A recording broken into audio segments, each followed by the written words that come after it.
Aujourd'hui, je vous emmène en forêt pour vous montrer comment j'ai un petit peu abîmé mon couteau, le M07 de chez Peltonen. Et je vous montre également comment j'ai fait pour récupérer les petites chips que j'ai fait dessus.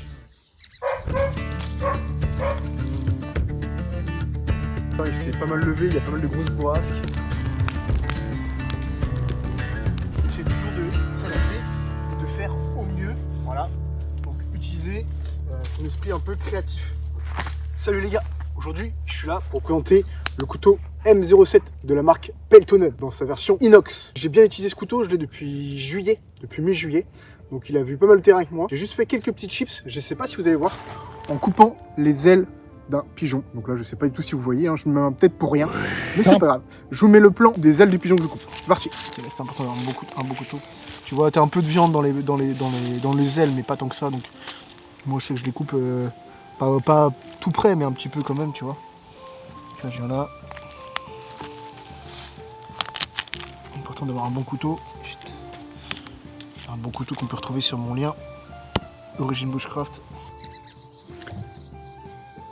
Ok, donc là j'ai pu récupérer les micro-chips que j'avais au niveau du ventre ici, que j'ai faites en coupant l'aile du pigeon. Donc pour ce faire, j'ai fait à plat avec ma partie diamant légèrement parce que c'est vraiment des micro-chips. Et ensuite j'ai récupéré mon fil avec la partie céramique. Donc voilà, en récupérant bien l'angle, ok. Donc attention parce que c'était une mouture sabre. Donc en récupérant bien l'angle et en faisant des petits cercles. Égal de droite et de gauche, ok. Quand ça c'est fait maintenant, je vais essayer d'enlever mon morphile. Donc pour ce faire, je vais avoir soit besoin d'un champignon, qu'on appelle le champignon polypore du boulot. Je vais essayer de le chercher. Si je trouve, vous fais la vidéo. Sinon, je le ferai avec du cuir. Après moult recherches, j'ai pas trouvé de polypore du boulot. Donc c'est pas très grave. Je vais utiliser le cuir. J'ai pas de morceau de cuir sur moi, hormis ma ceinture, mais je vais pas envie de l'utiliser là, j'ai pas envie de l'enlever. Donc je vais utiliser juste la tranche de l'étui de ma super hachette. Voilà, pour enlever le morphile. Donc je viens comme d'habitude à rebrousse, ok.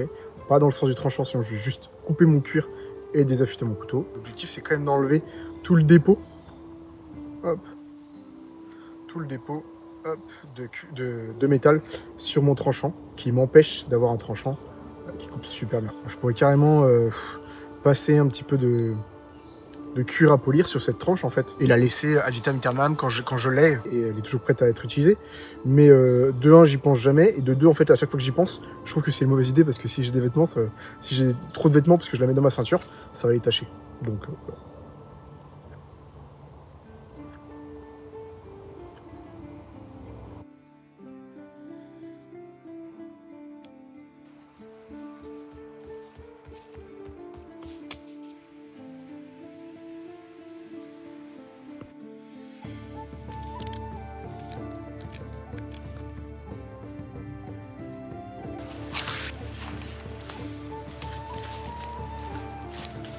Donc là, un des gros points forts pour moi de la marque Peltonen, c'est que on va pouvoir individualiser son couteau. Je m'explique. C'est un couteau qui est fait de série, il n'y a pas de problème là-dessus. Mais en soi, suivant son budget, suivant sa volonté, on va vraiment pouvoir personnaliser. On a 3 types d'étuis différents, cuir, kydex, plastique avec un bon système de rétention que je vous montrerai tout à l'heure. On peut également faire graver. On peut choisir sa lame, okay, lame en carbone, lame en inox. Si on prend une lame en carbone, on peut choisir d'avoir un revêtement comme ici, un revêtement bien noir, donc très pratique, par exemple pour les militaires, pour éviter de se faire repérer. Allez voir, c'est quand même assez sympa, je trouve. Pour un couteau, au maximum j'ai trouvé 130 €, je crois. On peut avoir vraiment un couteau totalement personnalisé, donc déjà ça fait un beau cadeau. On peut pas changer le manche pour l'instant, mais ce serait pas mal en fait de pouvoir le changer, de pouvoir mettre en fonction de ce qu'on veut. C'est pas une lame pleine soie, donc la soie ne va pas jusqu'au bout, elle arrive à peu près jusqu'ici. Ça complique un peu le fait de pouvoir personnaliser les manches. Là, le manche en plastique, il tient bien en main mouillée ou pas main mouillée, il n'y a aucun problème. Pas de point chaud, pas de hotspot, donc niveau confort c'est top. Donc ce manche là est très bon. Donc là sur cette version là, le dos de lame il n'est pas à 90 degrés. On va pouvoir légèrement gratter le Firesteel, mais c'est pas idéal, donc il faudra retravailler un petit peu. Comme vous le savez, je suis assez fan des dos de lame à 90 degrés parce que par exemple là pour écorcer un peu brutasse, on peut travailler beaucoup plus facilement avec un dos de lame à 90 degrés, donc on sera encore plus efficace que là maintenant. Et ça évite d'utiliser son tranchant pour rien, donc en situation de survie c'est génial. Voilà. Alors que si je prends celui en inox, je sais pas si vous allez voir, vous allez bien vous rendre compte à la caméra, mais voilà, il accroche direct en fait. Donc là, vraiment, j'accroche, j'enlève de la matière. Je sais pas, vous voyez, bon. Ici, j'ai pas grand choix de matériaux, tout le bois est un peu pourri, mais On voit que j'accroche beaucoup plus la matière avec mon dos de lame à 90 degrés, quand même. Donc avec ce dos de lame là, plutôt qu'avec la lame carbone. C'est pas le fait de la lame carbone ou inox, c'est plus le fait du revêtement en fait.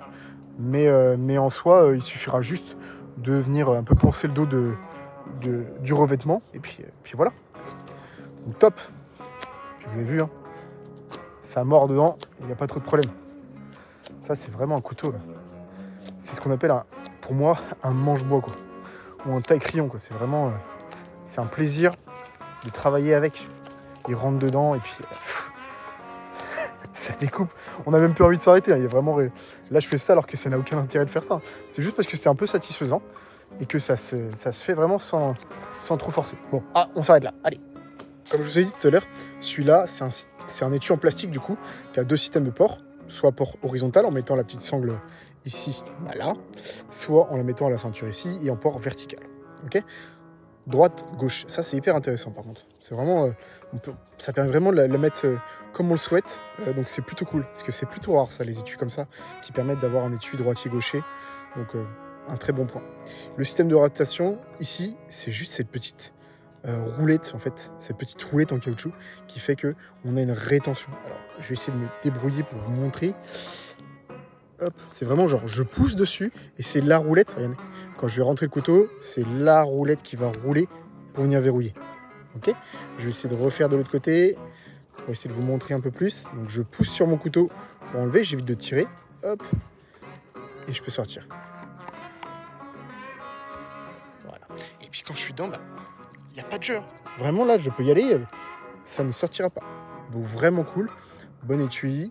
Hop, un petit trou pour faire sortir les salissures. Donc top, vraiment nickel. Mais comment ça se fait que j'ai pas présenté les couteaux, que j'ai pas fait la liste de caractéristiques en disant que la lame elle fait quasiment 12 cm de long, que le manche est en TFE, donc c'est du plastique moulé. Parce que je considère qu'en fait vous êtes des gens assez autonomes, que si c'est vraiment des choses qui vous intéressent, des caractéristiques qui vous intéressent pour ces couteaux, et vous allez pouvoir le faire vous-même, regardez sur le site, hein, c'est très facile, je vous mettrai le lien en description si vous voulez. Moi ce que je suis essayé que j'essaie vraiment de vous apporter, c'est mon avis honnête sur ces couteaux. Bon, au final vous savez bien que si je vous les présente, c'est que je les aime. Le matos qu'on m'envoie, si je l'aime pas, je le redonne et je le présente pas en fait. Je suis pas là pour faire de la pub juste pour faire de la pub. Je fais de la pub à ce qui marche et à ce que j'aime bien et à ce que moi je suis prêt à utiliser.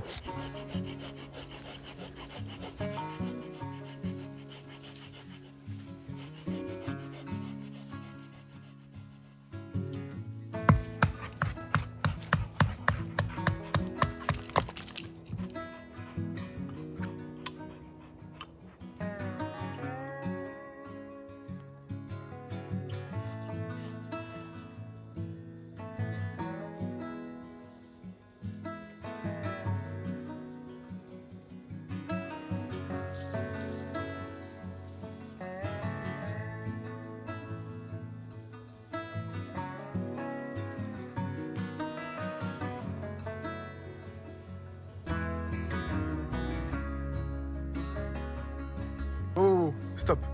Ok, on est d'accord, la technique que je vous montre là, pour faire le feu, c'est 100% une technique de feignant. Faut pas la faire en situation de survie. En situation de survie, la réussite de votre feu, c'est 90% de préparation. D'accord? Là, mon feu, il n'est pas du tout préparé.